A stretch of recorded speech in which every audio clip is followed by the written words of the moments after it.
Guyyaa mucaan dardaraa takka osoo karaa deemaa jiru jaarsa daddabaa waa kadhatu takkatti dhufe. Isa laalee waan bira dabruun itti ulfaatteef waa isaa kennuuf harka keessa kaa'e. Hogguu keessa kaayu maallaqa if keessaa dhabe. Gama kaaniin gizee qabatu callaa takka harkaan qabu ture.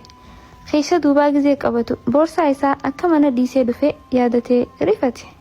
Gizee gad laalu jaarsa isaa ol godhatee wayinaa kana jee isa eegul laalee ofitti gaddee akkana jeen. Yaa abbaa kiyya hedduu dhiifama boorsaa maallaqa manatti hin dhiisee dhufe booda asiin waan hin deebi'uuf gizeen dhufeen deebi'ee siif kenna. Jaarsi gammadee seeqee akkana jeen. Yaa ilma kiyya hedduu galatoomi hanga namni naa kanne caalaa ati naa kannitee jirtaa jeen. Mucaan ajaa'iba itti tahee akkana jeen. Abbaa an humaa siin kanninee barjee himeef jaarsi akkana jee. Ati maallaqa naaf kennuu feete maallaqa waan if keessaa dhabdeef dhiifama naan jette. Jecha ati naan jette kana tana dura nam takkarraa dhaga'ee hin beeku. Jecha ati naan jette kanarra wani naaf caalu hin jiru. Ati hedduu malee kabajaan naaf kennite maallaqa san naaf caale.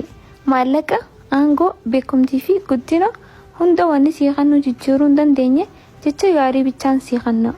Kanaaf Rasuulli sallallahu alaihi wasallam akkana jaan jechi gaariin sadaqaadhaan hunjaan. Rabbiin gizee hunda warra gaggaarii dalaguufaa nu haa godhu. Amiin. Wassalaamu alaikum.